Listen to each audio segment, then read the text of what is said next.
wax kastoo noolo ah geeridu way ku duldhacaysaa. maanta waxaan ka sheekaynaynaa walaalayaal malaa'igtu sida u dhimanayaan. laga yaaba arrintan inay hadda kuugu horrayso maqalkeeda, laakiin ogow wax kastoo nafle waa dhiman doonaa. malaa'igtu sida u dhimataa waad ilmayn doontaa markaad dhegaysatay kiliibka kan. keliya bilow ilaa dhammaad dhegayso, siina faafi walaalaha la wadaag. lacala laga yaaba inay xasuus noo noqoto si aan ilaahay daacadiisa ugu toosnaanno. waqti iyo zaman fitanka iyo dhibaatada ee bateen iyo khiyaanadu. malaa'igtu waxay ka mid yihiin ilaahay wuxuu abuuray tabaaraka wa tacaala. ilaahay baa ka abuuray nuur, insaankana waxaa laga abuuray dhoobo, jinkana naar baa laga abuuray. hase yeeshee malaa'igtu ma ahan jinka iyo insaankoo kale. jinka iyo insaanka ilaahay way ateecaan, dhinaca kalena way caasiyaan. hase yeeshee malaa'igtu ilaahay bay ateecaan oo keliya, ma caasiyaan.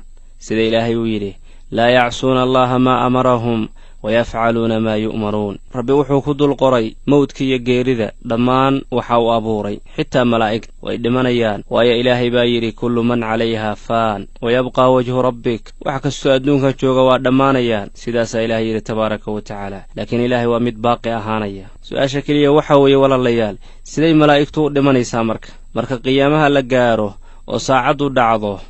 ilaahay wuxuu amrayaa israafiil malagga la yidhaahdo inuu afuufo buunkii qaybta koowaad. kadib dhulka ayaa simaya, dhulgariir ayaa dhacaya dhawaaqaas daraaddiis iyo xoogga uu leeyahay. kadib waxaa dhimanaya makhluuqa dhulka ku dul nool, dhammaantood waa dhimanayaan. xitaa malaa'igta samaawaad dhammaan waa dhimanayaan. kadib waxaa soo haraya jibriil iyo miikaa'iil iyo israafiil iyo casraa'iil. afartaa malag ayaa soo haraya.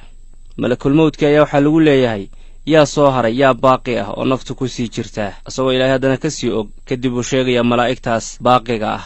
markaasuu wuxuu leeyahay, iyo addoonkaada daciifka ah ee malakulmawt. waa malakulmawtkii naftas ka soo qabtay wax kastoo noola ahaa, ayaa ilaahay hortiisa sidaasi dhahaya oo dhahaya addoonkaadii daciifka ayaana. xaggay joogaan maanta kuwa iskifrisiinaya ee boqorrada iyo dowladnimada adduunyada sheeganaya? malakulmawd wuxuu aadayaa jibriil buu u tegayaa, weliba jibriil oo sujuudsan oo rukuucsan.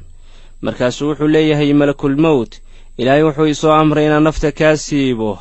jibriil ayaa ooyaya, rabbigiis ayuu baryayaa, wuxuu ka baryayaa sakaraatulmawdka inuu u fududeeyo. kadib hal mar ayuu qabanayaa, jibriil ayaa dhulka ku dhacaya isagoo naftu ka baxday calayhi salaam. kadib ilaahay baa su'aal weydiinaya malakulmawd oo wuxuu leeyahay, yaa haray? isagoo ilaahay ka sii og. markaasuu wuxuu leeyahay, waxaa haray miikaa'iil, israafiil iyo addoonkaada daciifka ah, oo uu isku jeedo isaga oo malakulmawda. kadib waxaa la leeyahay, ora ka soo qabo nafta miikaa'iil. wuu soo baxayaa malakulmawd, wuxuu u imaanayaa miikaa'iil. miikaa'iilna waa midkii qaabilsanaa roobka oo ilaahay u xil saaray tabaaraka wa tacaala.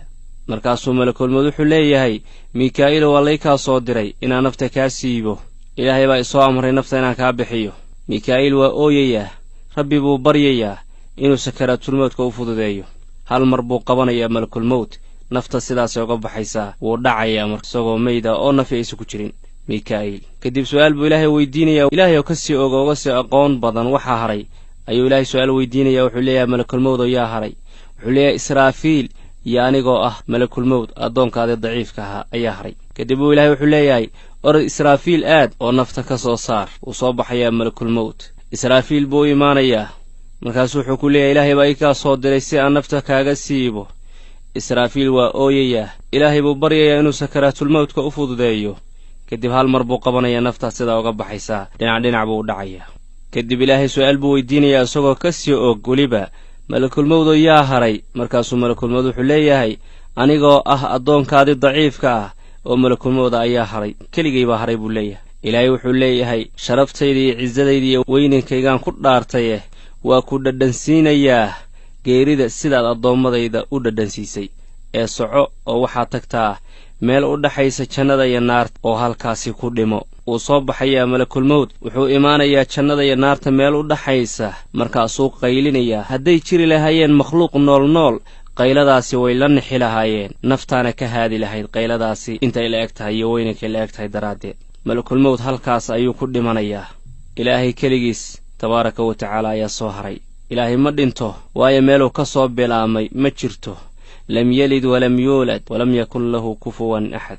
kadib ilaahay tabaaraka wa tacaala adduunyadii ayuu soo fiirinayaa ee dhammaatay markaasuu wuxuu ku leeyahay adduunyoy away gobiyaashaadii away geedahaadii away wixii camiraadaadii ahaa away boqorradii iyo carruurtii boqorrada iyo intii kugu dhex noolayd kuwii xoogga badnaa ee kibirka badnaa away iyo carruurtay dhaleen aaway buu ilaahay leeyahay kuwa irsaaqadayda cunay oo nimcadayda beddelay oo aniga kayrkay caabuday away buu leeyahay kadib ilaahay wuxuu leeyahay liman ilmulku lyowm liman ilmulku lyowm liman ilmulku lyowm awooddayaa iska leh maanta mulkigayaa iska leh cidna uma jawaabaysa sababtoo ah qof nool ma jiro malaa'igtii xataa malakulmawd baa u dambeeyey oo waa dhintay cidi uma jawaabayso waayo akhlaaqidii dhammaantood waa dhinteen asagaa ilaahay isu jawaabaya markaasuu wuxuu leeyahay almulku lilaahi alwaaxidi alqahaar mulkiga ilaahaygii awoodda lahaa ee keligiis ahaa ayaa iska leh isagaa ilaahay isu jawaabaya waayo cid u jawaabta ma jirto markaas halkaas ayaa khalaa'iqda naftooda ku dhammaanaysaa iyo dhimashadu malakulmawd ayaa u dambeeyo waa dhintay ilaahay hanaga dhigo kuwa tawfiiqda ilaahay waafajiyo khaatumadoodana khayr loogu khatimo una dembi dhaafo sakaraatulmawdkana ilaahay u fududeeyo wixii ka dambeeya kuwa ilaahay ku xidhan oo ilaahay raalli ka yahay dhammaanteen allah hanaga dhigo wamahadsantihiin jazaakum allahu khayran wassalaamu calaykum waraxmatullaahi wabarakaatu